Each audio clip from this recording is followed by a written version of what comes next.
যা ভেতরে যা। স্যার এটা কি রেস্টুরেন্ট? আপনি জানেন তো সবকিছু, আপনাকে আমি বলেছিলাম তো সব। সি টু ইট। এই অ্যারেস্ট ওয়ারেন্ট কি করে ফাঁসি পর্যন্ত এগিয়ে নিয়ে যাওয়া যায়? দেখুন, আমার মেয়ের কোনো অন্যায় নেই। তোমার মেয়ের জন্যে আমার ছেলে এই পৃথিবী ছেড়ে চলে গেছে, আর আমার কাছে এটাই সত্যি। এটা সত্যি নয়।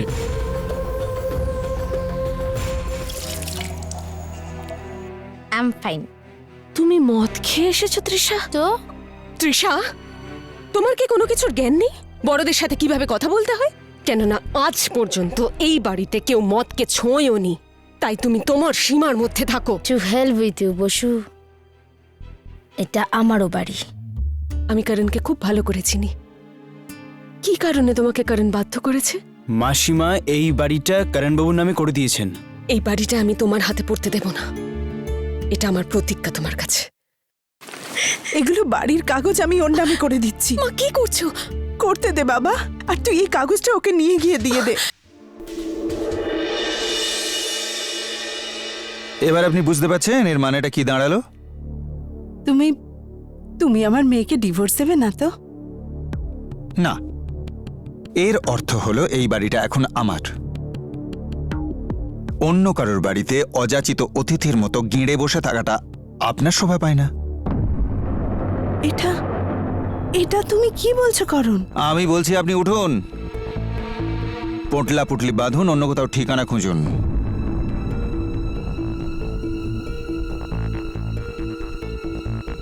আর আপনার আত্মীয়দের বলুন এখান থেকে চলে যেতে। আরে ধর্মশালা খুলে রেখেছি নাকি আমি? আপনি যাবেন না আমি নিজে গিয়ে বলবো? করণ তোমার সাহস কি করে হলো? মা, তুই আমায় কথা দিয়েছিস না? আমি আমি যাচ্ছি, আমি চলে যাচ্ছি। মা, মা,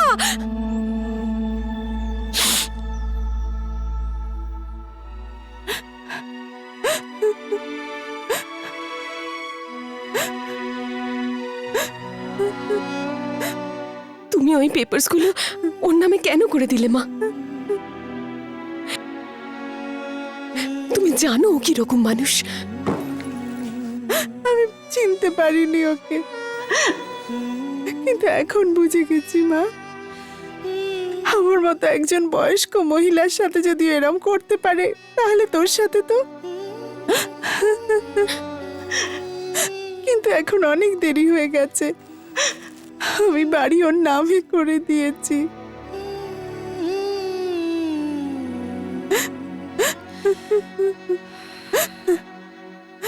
মা, মা আমার কথা শোন, কিন্তু তুই না রাগের মাথায় কাজ করবি না।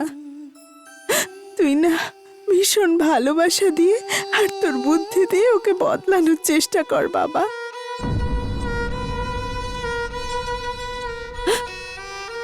দেখ, যে কোনো মানুষ না ভালো ব্যবহারে বদলায়, খারাপ ব্যবহারে নয়। কিন্তু মা, তুই তুই খুশি আছিস, প্রিয়াও খুশি, তাহলে আমিও ঠিক আছি।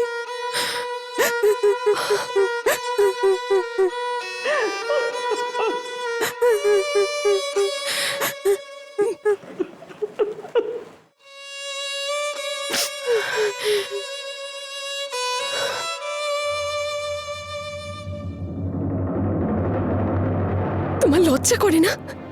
এত রাত্রে একজন বয়স্ক মানুষকে বাড়ি থেকে বের করে দিচ্ছ। তুমিই তো বলেছো আমি স্বার্থপর। যখন স্বার্থটা পূরণ হয়ে গেছে তখন আর কেন থাকতে দেওয়া থাকি? করণ, করণ প্লিজ, তোমার সামনে আমি হাত জোড় করছি। মা সবসময় তোমার ভালোই ভেবেছে, মাকে এখানে থাকতে দাও, বের করে দিও না ওনাকে। দেখো তুমি তো এখানে থাকবে না, আর আর যতদিনে তুমি এই বাড়িটা বিক্রি করবে ততদিনে অন্য কোনো ব্যবস্থা হয়েই যাবে। প্লিজ করণ, অন্তত আজকে তো ওনাকে বের করে দিও না প্লিজ। আমরা অন্য কোনো একটা ব্যবস্থা করে নেব। কিন্তু তুমি পূজা, মা, পূজা, পূজা মা, আমি যাচ্ছি মা। করণ, একে খুব খুশি রেখো। করণ মা চলে যায়, প্লিজ মাকে আটকাও। মা please Karan, I beg of you please. Please ওনাকে আটকাও, প্লিজ করণ।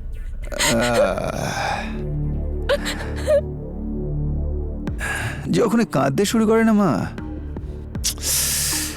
আমার কিছু যাকে আমায় এখন এই ব্যাপারে পূজার সাথে একটু একান্তে কথা বলতে হবে।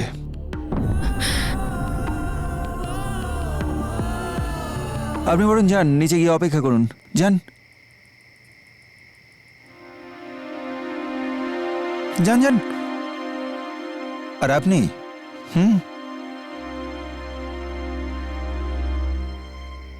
বসো বসো।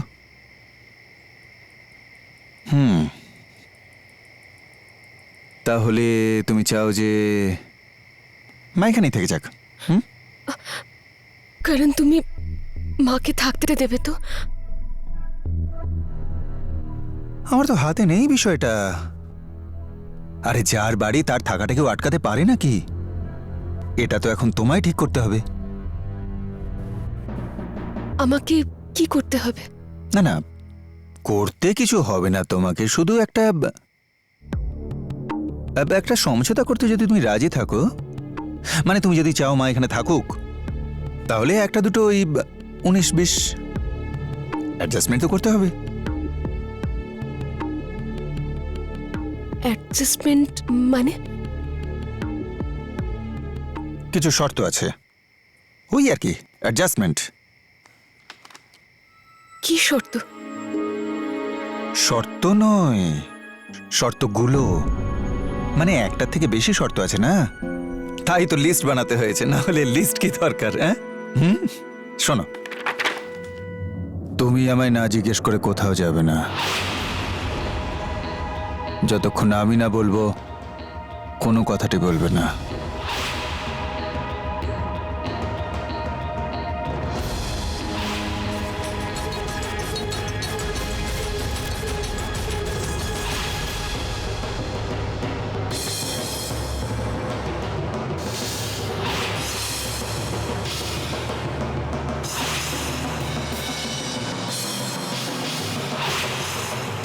আর এমন কোনো জিনিস তুমি করবে না যেটা আমি না জানতে পারি। নাও, এটা রেখে দাও, রাখো, মাঝে মাঝেই পড়বে, মনে থাকবে, তাই না? করণ, তুমি আমাকে তোমার দাসী বানিয়ে রাখতে চাও? তুমি তো জানো মা কি বলছিলেন।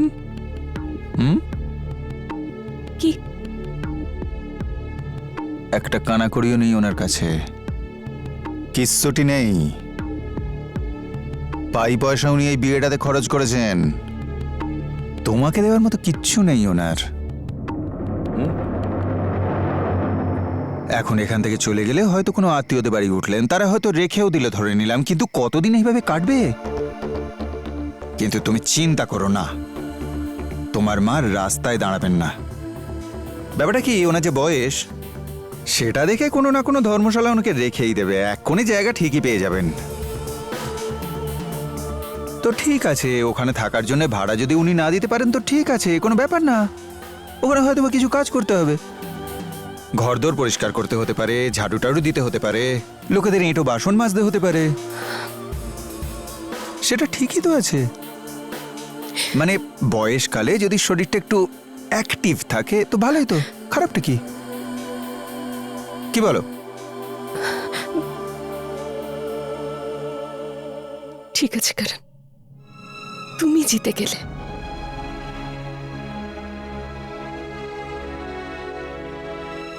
আমি হেরে গেলাম।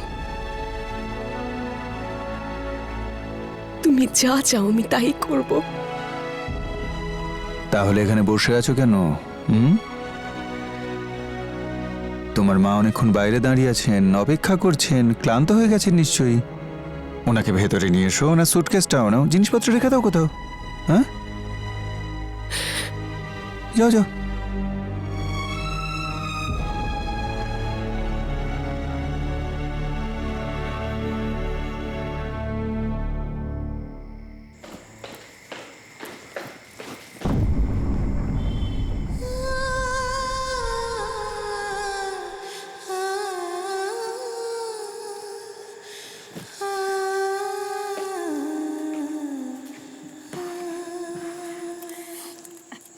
মা তুই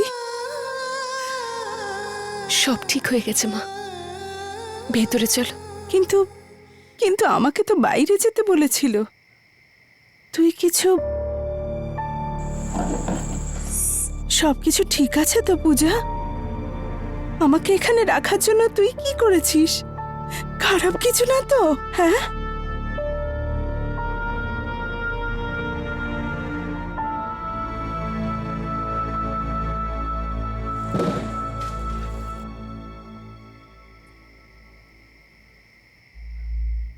এখন এই বাড়িটাই আমার সবকিছু, আর আমি এটাকে ফেরত নিয়েই ছাড়বো।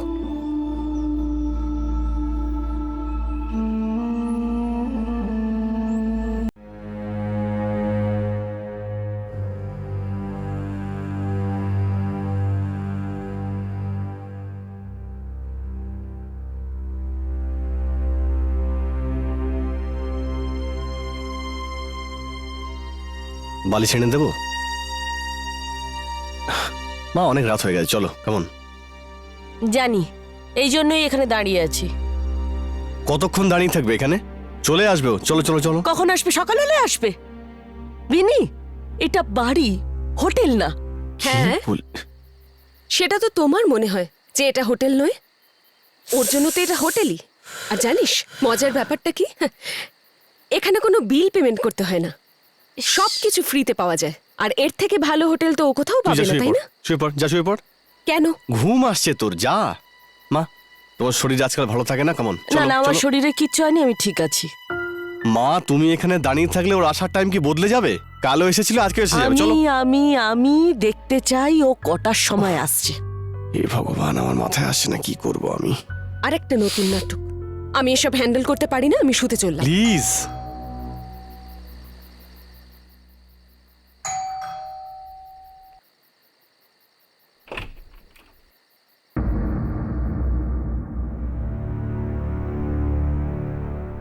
তুমি যাও। আরে বাহ, এই মৃতদের বাড়িতে আজ সবাই জেগে আছে, এটা কি করে হলো?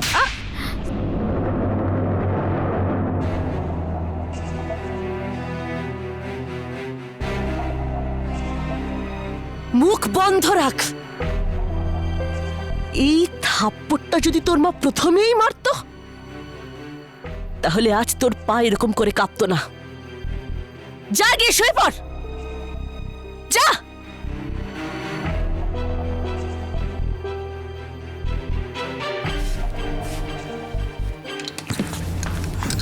ও God, get up. Don't touch me!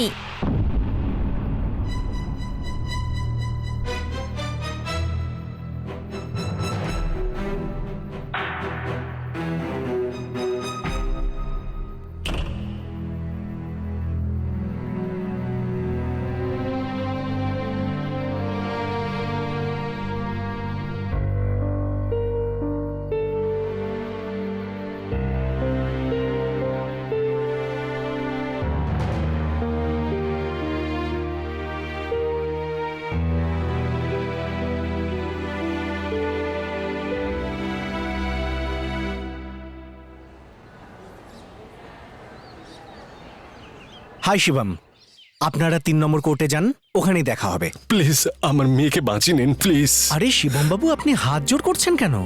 আমি তো এর থেকেও কমপ্লিকেটেড কেসে বেল বের করেছি, আর এটা তো একদম স্ট্রেট ফরওয়ার্ড মামলা। হ্যাঁ, কিন্তু মার্ডারের দেখুন শিবম বাবু, এখানে 3টে বিষয় রয়েছে। প্রথম ব্যাপারটা হলো যে জেসির সাথে যা হয়েছে শুধু গীতি সেটা নিজের চোখে দেখেছে, আর কেউ না। এর জন্য গীতি যা করেছে সেটা আত্মরক্ষার জন্য। দিস ইজ প্রাইমা ফেসি, কোর্ট তো এটাই মানবে। সেই জন্য পুলিশ গীতিকে জেসির হত্যাকারী বলতে পারে না। আর দ্বিতীয় কথা হলো যে পুলিশ তদন্তের জন্য রিমান্ড চাইবে, আর গীতি তো কোনো প্রফেশনাল ক্রিমিনাল নয়, এটা ওর ওপর প্রথম মামলা, আর ওর কোনো ট্র্যাক রেকর্ডও নেই। সেই জন্য বিনা রিমান্ডেও তদন্ত হতে পারে। দেখুন, জেসির ট্র্যাক রেকর্ড আগে থেকেই খারাপ, ড্রাগের ব্যাপারে ওর ওপরে আগে থেকেই কেস চলছে। আর আরেকটা কথা, গীতিকে অভিযুক্ত কে করেছে? স্বয়ং জেসির বাবা, মানে ওর রিলেটিভ। এ তো পুরোপুরি একতরফা মামলা হয়ে গেল। কোর্ট এটাকে প্রেজুডিস মানবে, আর কোর্ট বেইল অ্যাপ্লিকেশনে শুনানির জন্য এই সব কিছু মাথায় রাখবে। বেল হয়ে যাবে।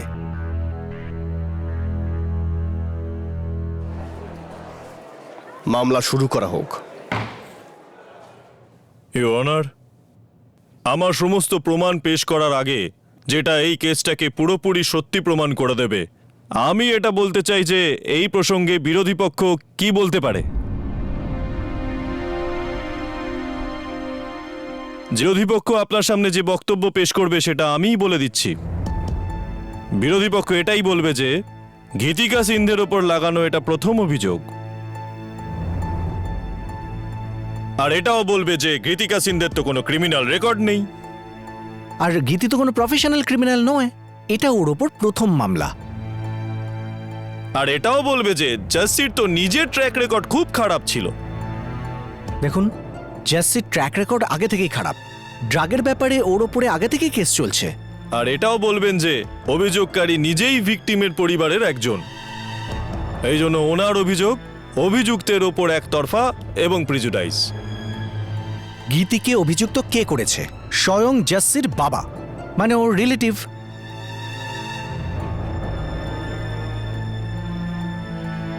আর এটাও বলবেন যে অভিযুক্ত যা কিছু করেছেন নিজেকে বাঁচানোর জন্য করেছেন। ইওর অনার, আমি জানতে চাই যে এরকম কি কোনোদিনও হয়েছে যে অপরাধী নিজেই কোর্টের সামনে এসে বলেছে আমি অপরাধ করেছি?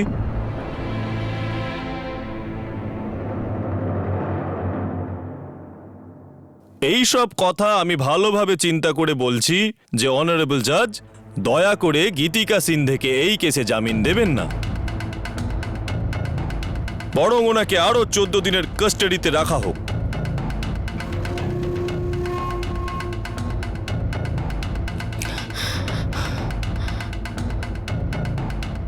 যাতে এই কেস সম্পর্কিত সমস্ত তথ্য প্রমাণাদি আমরা জোগাড় করার জন্য সময় পেতে পারি, আর এটাও নিশ্চিত করার জন্য যে বাইরে থেকে যেন অভিযুক্ত তথ্য প্রমাণাদি লোপাট করার চেষ্টা করতে না পারে, বা ওগুলো সরিয়ে ফেলা বা অন্য কিছু করার চেষ্টা না করতে পারে। মিস্টার পলাশ সাক্সেনা, আপনার ডিফেন্স শুরু করুন। Thank you your honour. Your honour, আমি শুধু একটা কথাই বলতে চাই, এই কেসের সাথে একটা গুরুত্বপূর্ণ বিষয় জড়িয়ে আছে ইওর অনার, আর সেটা হলো ক্লিয়ার ল্যাক অফ মোটিভ। এই মার্ডারের কোনো মোটিভই প্রাইমা ফেসে দেখা যাচ্ছে না ইওর অনার। যদি এটা মেনেও নেওয়া যায় যে আমার মক্কেল গীতিকা সিন্ধে এই মার্ডারটা করেছে, তাহলে একটা প্রশ্ন উঠছে যে কেন?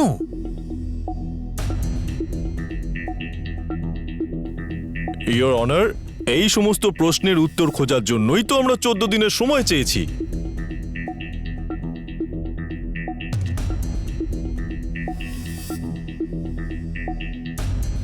মিস্টার সাক্সেনা, আপনি আর কিছু বলবেন?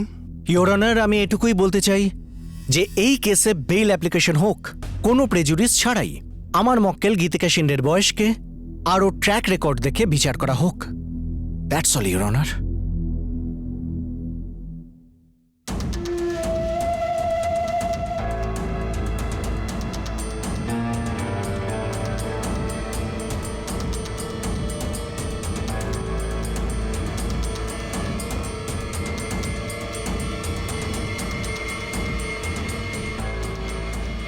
No bail granted to Gitika Shinde. এই কোর্ট আজ থেকে 14 দিনের জন্য মুলতবি রাখা হলো।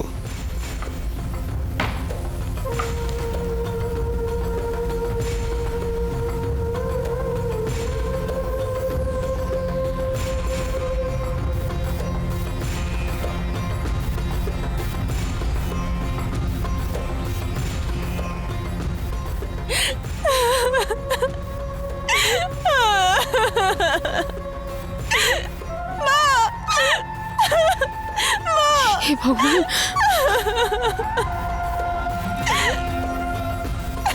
Congratulations, very good.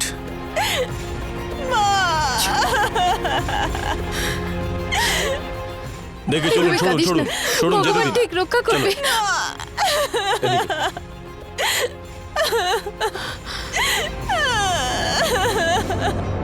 কি বলেছিলাম আমি? যে তোমাদের ওই মেয়েকে ফাঁসির মঞ্চ পর্যন্ত পৌঁছে দেব আমি। দেখে নিও তোমরা।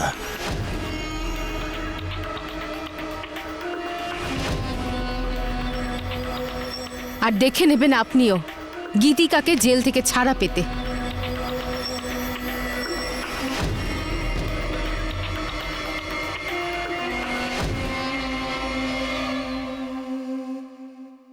জীবন প্রতি পদে পরীক্ষা নেয়, কিন্তু সত্যি বলতে কি, ফলের চিন্তা না করে এর সঙ্গে লড়াই করা মানুষই জীবনে সফল হতে পারে।